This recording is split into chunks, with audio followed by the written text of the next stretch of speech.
Hi, I'm Cassandra, and welcome to Coffee with Cassandra.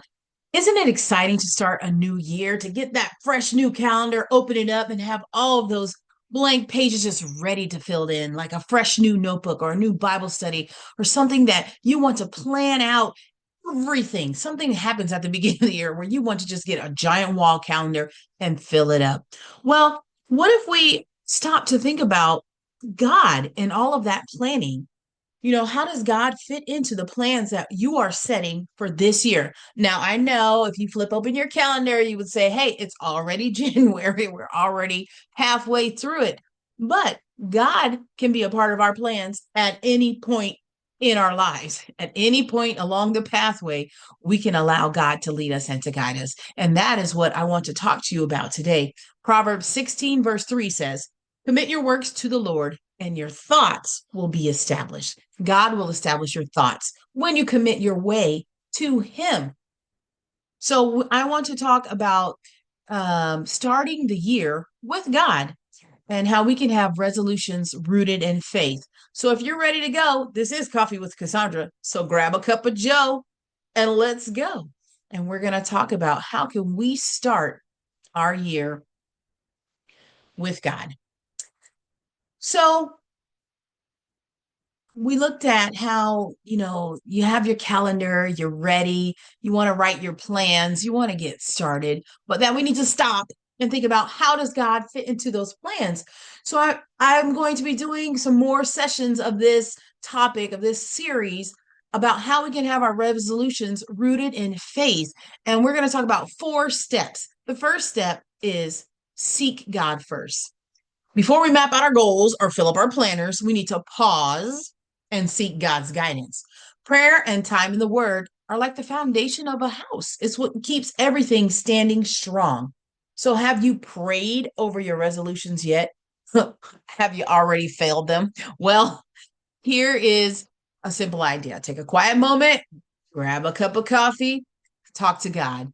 Lord, what would you have me to focus on this year? So, we're going to talk about in our first session how we can seek God first.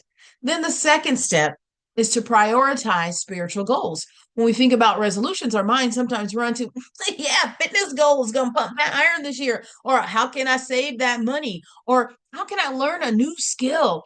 And while those things are great, if we haven't made room for God in those goals, we're starting out failing. So, how can I make room for faith centered goals this year also? And I want to prioritize those spiritual goals. So, that will be step 2. Step 3, we're going to focus on eternal goals. And you might say, but isn't that the same as step 2? Well, no, here's the truth that we easily forget. Our goals are temporary. Some are just have temporary significance, but others have eternal significance. It's tempting to focus on I need to lose 10 pounds or I need to organize my house. And it's not that those goals do not have value, but we want to prioritize and focus on our eternal goals. Just like Matthew 6:33 tells us to seek first the kingdom of God and his righteousness.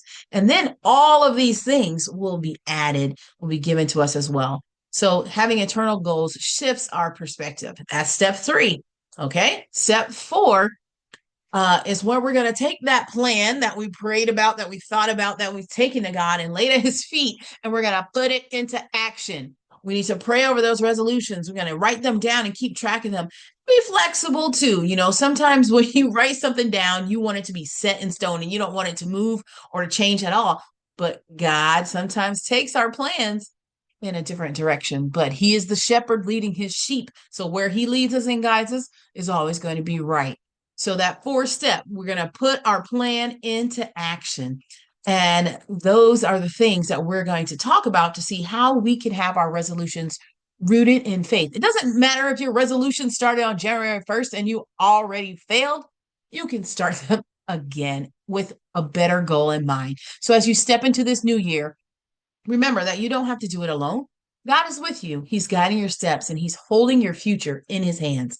Let this be the year where your resolutions aren't just about what you can do, but about what God can do in you and through you. So here's to a year rooted in faith, filled with his peace and overflowing with his blessings. You got this because he's got you. Go out there, girl, and be like Jesus every day. If you're interested in learning more, be sure to stop over at coffeewithcassandra.com. Check out the blog post about this series, Starting Your Year with God. Be sure to like, subscribe, and follow. And we'll see you for the next cup of Joe.